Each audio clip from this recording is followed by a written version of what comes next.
नमस्कार दोस्तों। आज हम बात करते हैं महाभारत की एक महान प्रेरणादायक माता कुंती और उनके वीर पुत्रों की। बहुत समय पहले की बात है। हस्तिनापुर में एक राजकुमारी थी कुंती। कुंती ने एक बार महान ऋषि दुर्वासा की सेवा की। खुश होकर ऋषि ने एक मंत्र दिया जिससे किसी भी देवता को बुलाकर आप कोई भी संतान प्राप्त कर सकते हो। जिज्ञासा में कुंती ने सूर्य को बुला लिया। सूर्य देवता से उन्हें एक सुंदर पुत्र पैदा हुआ जिसका नाम कर्ण था।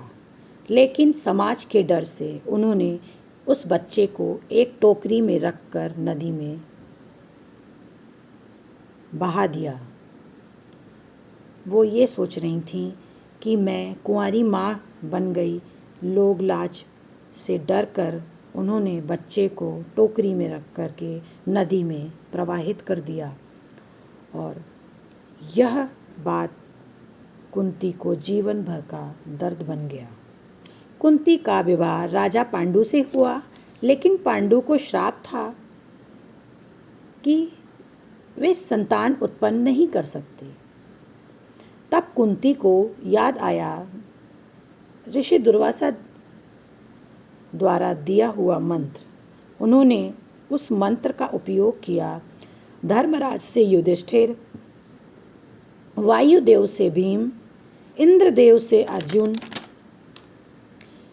कुंती ने यह मंत्र दूसरी पत्नी माद्री को भी दिया, जिससे जन्मे नकुल सहदेव। इस तरह बन गए 5 पांडव। और कुंती और पांडव 5 पांडव को लेकर बहुत ही खुश हुए और अपने बच्चों को लेकर के वो हस्तिनापुर में बड़े सुंदर तरीके से जीवन व्यतीत कर रहे थे। सारे बच्चे एक साथ बड़े हुए।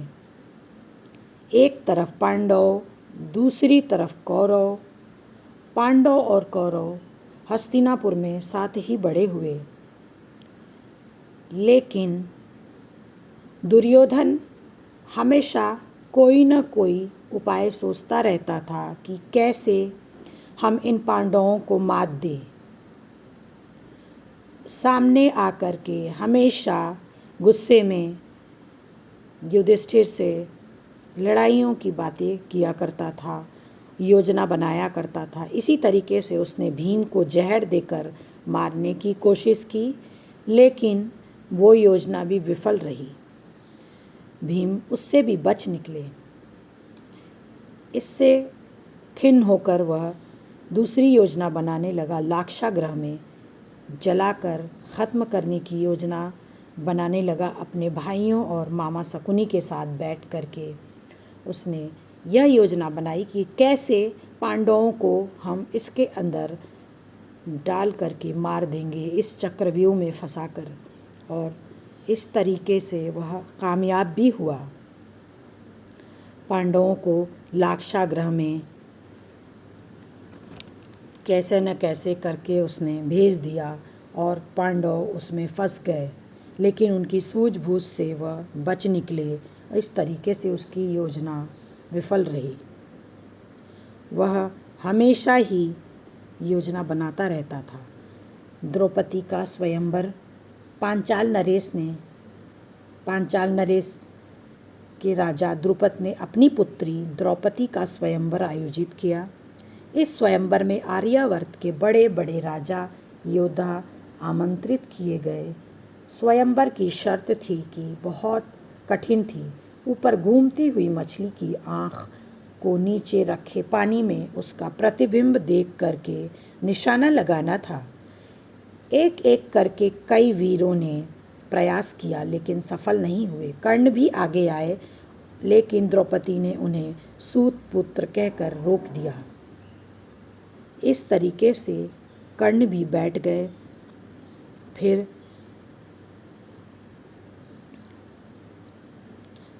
कई और राजा आए, कोशिश किया, लेकिन नहीं कर पाए। तब ब्राह्मण के वेश में बैठे अर्जुन आगे बढ़े। उन्होंने धनुष उठाया और एक ही बार में मछली की आँख भेद दी। पूरा सभागार आश्चर्यचकित रह गया। इसके बाद द्रौपदी ने अर्जुन के गले में वरमाला डाल दी, जिससे अर्जुन से विवाह हो गया और इस तरीके से द्रौपदी पांचों पांडवों की पत्नी बन गई। और पांचों पांडव द्रौपदी को लेकर माता कुंती के पास आए और बोले, माँ, हम आपके लिए घर में कुछ लाए हैं। उन्होंने बिना देखे ही पांचों पांडवों से बोल दिया, तुम पांचों मिलकर बांटकर ले लो। इस तरीके से पांचों पांडवों की पत्नी द्रौपदी बनी।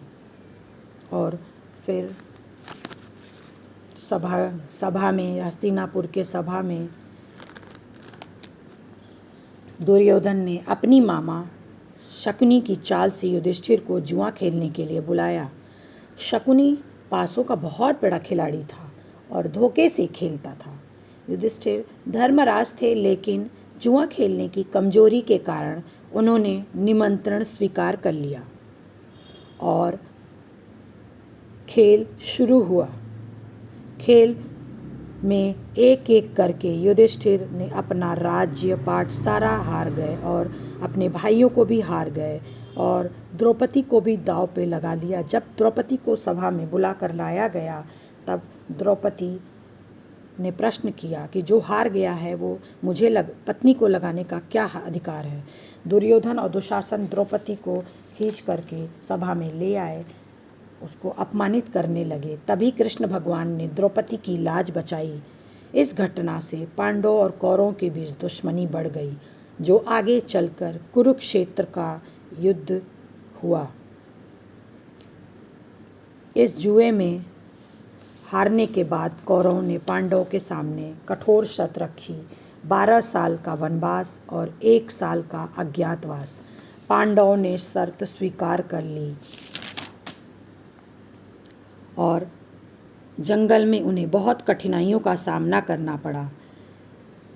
फिर भी वो पांडव 12 साल का वनवास और 1 साल का अज्ञातवास उन्होंने अच्छी तरीके से पूरा किया और आकर के अपने राज्य को मांगने लगे दुर्योधन से, तो उसने देने से मना कर दिया। इस प्रकार यह कुरुक्षेत्र का युद्ध का कारण बना और युद्ध शुरू हो गया कौरव पांडवों में। लेकिन कृष्ण भगवान ने अर्जुन को कुरुक्षेत्र के मैदान में उपदेश दिया, कर्तव्य का पालन करो। कृष्ण ने कहा कि एक योद्धा का धर्म न्याय के लिए युद्ध करना है, इसलिए हे अर्जुन, अपने कर्तव्य से पीछे नहीं हटना। फल की चिंता मत करो। मनुष्य का अधिकार केवल कर्म करने पर है, उसके फल पर नहीं है। आत्मा अमर है, शरीर नश्वर है, लेकिन आत्मा कभी नहीं मरती, इसलिए मृत्यु से डरना नहीं है। सत्य और धर्म का साथ दो, मन को नियंत्रित करो, समभाव रखो, सुख दुख लाभ हानि जीत हार में समभाव कर रखो। भीम ने दुर्योधन को हरा दिया। बहुत तरीके से युद्ध हुआ, कभी किसी और कभी किसी और।